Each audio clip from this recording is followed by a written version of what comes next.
Hello दोस्तों, ये है कक्षा 10 की गणित अध्याय 6 त्रिभुज की दूसरी क्लास। ठीक है, जो कि आपके विद्या से करवाई जा रही है।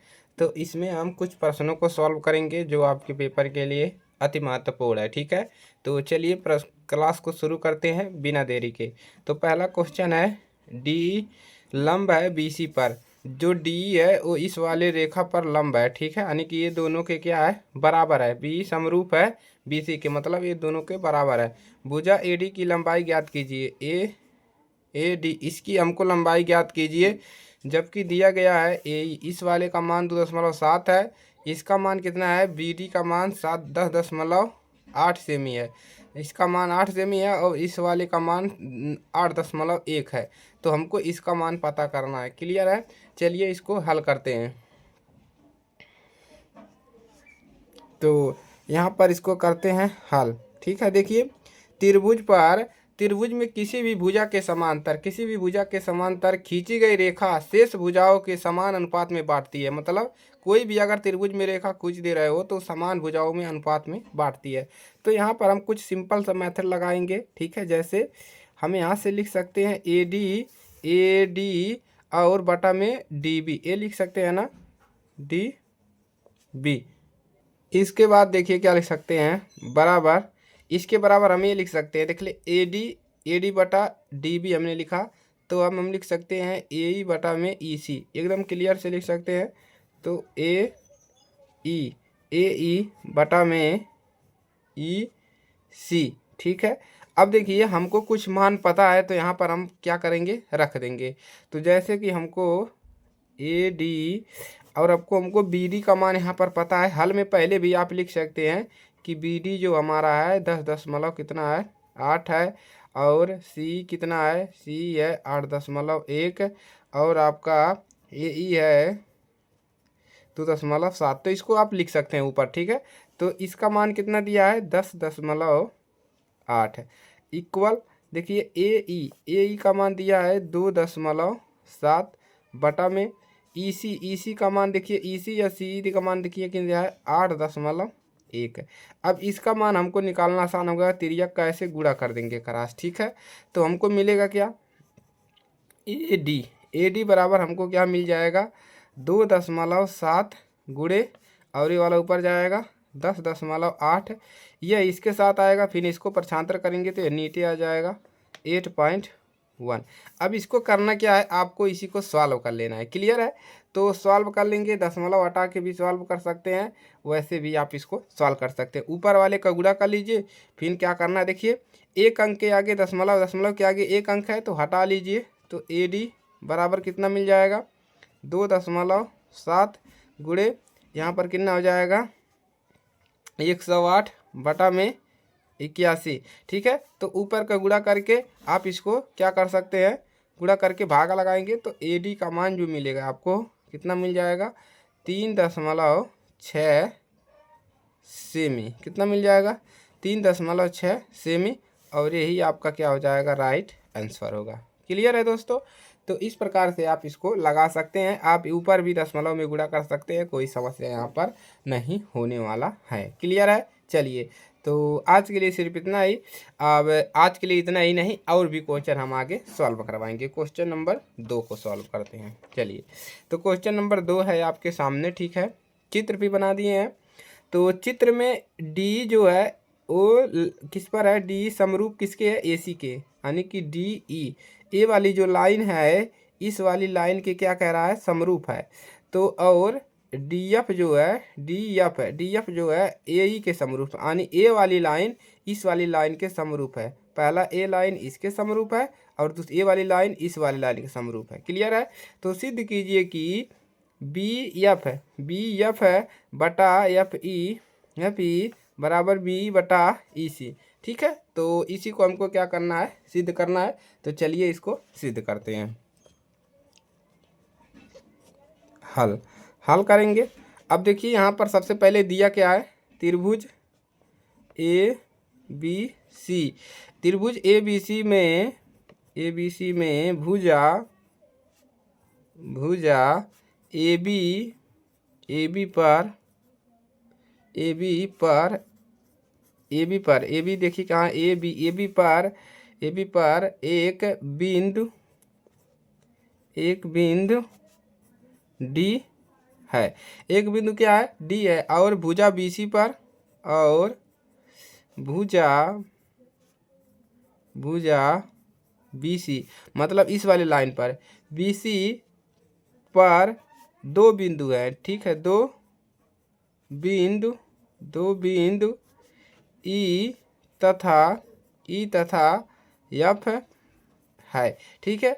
अब देखिए रेखाखंड यहाँ पर क्या खींचा गया है, रेखाखंड, ठीक है।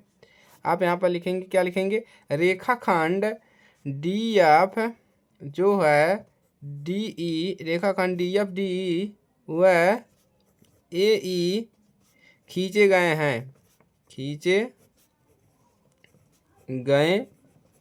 हैं, मतलब डी एफ डी ई और ए ई ये सब रेखा खींचे गए हैं। तो ये सारा प्रश्न में डाटा आपको दिया है, इसको हमने लिख दिया।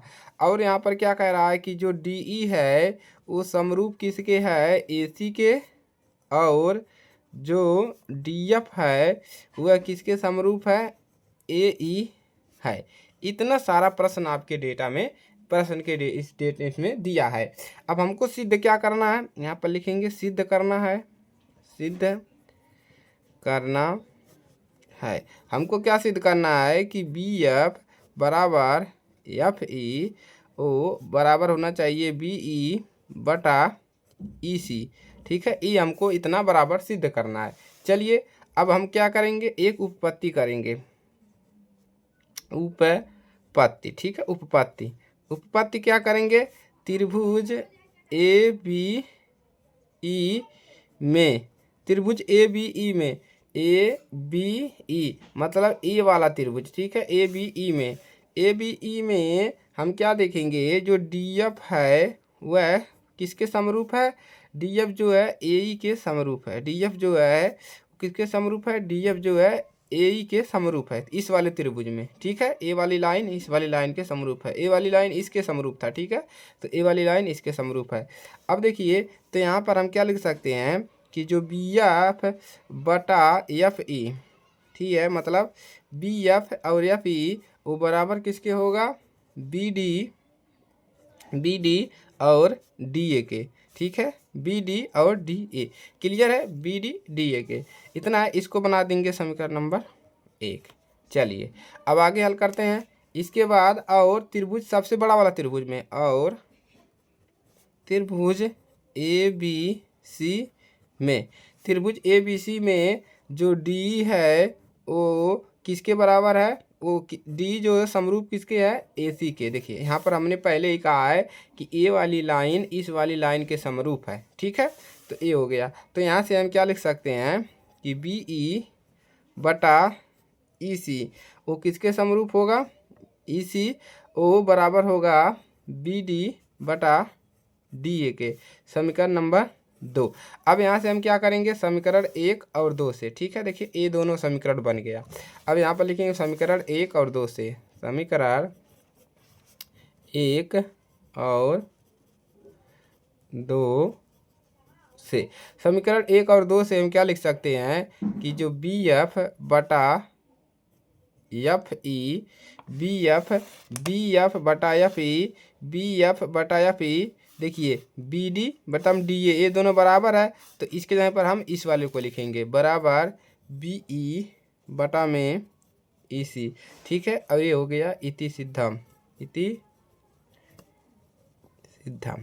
ठीक है। तो थोड़ा सा अगर आप दिमाग लगा लेंगे ना तो यह प्रश्न एकदम इजीली तरीके से सॉल्व हो जाएगा। चित्र आपके प्रश्न में दिया रहेगा। तो देखिए दोनों समीकरण से देखिए एफ ई बराबर क्या है, बी डी। तो बी डी के जगह पर हम क्या लिख सकते हैं, इस मान को हम यहाँ पर रख दिया। देखिए बी एफ बटा एफ ई बराबर इतना है, और इसके स्थान पे हम क्या रख सकते हैं, इसके स्थान पे हम इस मान को रख सकते हैं। तो यही हमारा सिद्ध हो गया। क्लियर है। चलिए तो लाइक करिएगा, शेयर करिएगा, चैनल पर नए हैं सब्सक्राइब कर लीजिए और अपनी तैयारी अच्छे से करते रहिए। चलिए अगले प्रश्न की तरफ चलते हैं और उसको सॉल्व करते हैं। अगला प्रश्न है आपके सामने, त्रिभुज पी क्यू आर, देखिए पी क्यू आर भुजा पी आर, ठीक है। भुजा पी आर बिंदु यस पर यस तथा टी टी है। यदि कोण पी आर टी, तो सिद्ध कीजिए कि कोण पी आर पी क्यू समरूप है कोण त्रिभुज आर टी एस के। तो देखिए आर पी क्यू ये समरूप किसके होना चाहिए, आर टी एस के, इसके समरूप हमको सिद्ध करना है। तो चलिए करते हैं समरूप, देखते हैं होता क्या है। ठीक है, चलिए तो अब देखिए यहाँ से हल करते हैं। ठीक है, इसको करते हैं सॉल्व। चलिए तो इसको करते हैं हल। देखिए तो यहाँ पर दी गई आकृति में कोण P जो है वो किसके बराबर है, जो कोण P है वो बराबर है कोण आर टी एस के। जो ए वाला कोण है इस वाले कोण के क्या है, बराबर है। ठीक है, चलिए अब देखिए यहाँ पर होगा क्या, तो यहाँ पर हम सिद्ध करना क्या है, हमको लिखेंगे सिद्ध करना है। आपको क्या सिद्ध करना है कि जो कोण पी आर पी क्यों है वो समरूप है आर टी एस के। ठीक है, समरूप आपको दिखाना है त्रिभुज आर टी एस के। क्लियर है। अब हम यहाँ पर एक उत्पत्ति करेंगे। उत्पत्ति त्रिभुज आर पी क्यू तथा त्रिभुज आर टी एस में आर पी क्यू और आर टी एस दोनों त्रिभुज ले लें, बड़ा वाला त्रिभुज भी छोटा वाला त्रिभुज। अब हमने ऊपर लिखा है कि जो कोण पी है वो बराबर है आर टी एस के। ठीक है, ये दिया है। और यहाँ पर क्या लिखेंगे कि जो पी आर क्यू वो बराबर है कोण एस आर टी के। देखिए पी आर क्यू ए वाला कोण और कौन सा एस आर टी, दोनों कोण आपस में क्या है, बराबर है। ठीक है, ये उभयनिष्ठ है, ये दोनों क्या है, उभयनिष्ठ लिख दे रहे हैं, उभयनिष्ठ। दोनों कोण क्या है, आपस में उभयनिष्ठ है। तब त्रिभुज की समरूपता के उप गुणधर्म ए से। ठीक है, हम यहाँ से क्या लिख सकते हैं कि त्रिभुज जो है वो आर पी क्यू ओ समरूप है त्रिभुज आर टी एस। ठीक है, हमको यही क्या करना था, सिद्ध करना था। तो यहाँ पर लिख देंगे इति सिद्धम। ठीक है, तो इस प्रकार से आपको इसको सिद्ध कर लेना है। तो ये क्वेश्चन भी आपका क्या हो गया, पूरा अच्छे तरह से कंप्लीट हो गया। इसको करेंगे क्या, आप लोग नोट कर लेंगे। क्लियर है। चलिए तो आज के लिए सिर्फ इतना ही, डे 2 में इतना ही। डे 3 में हम आपके लिए एनसीईआरटी के क्वेश्चन और भी लाएंगे जो आपके पेपर के लिए काफ़ी हेल्पफुल करेगा और आपको मदद करेगा आपके पेपर के लिए। क्लियर है, तो पढ़ते रहिए। ठीक है, तैयारियां करते रहिए, सभी सब्जेक्ट का सेम तैयारियां करके, क्योंकि देखिए दिसंबर चल ही रहा है आपका, ये भी आधा खत्म होने को है। तो आप लोग क्या करेंगे, अच्छे से तैयारी करेंगे और आपके पास समय बहुत ही कम बचा है। तो इस कम समय में हमको बेहतर तैयारियां करनी है। तो जय हिंद, जय भारत।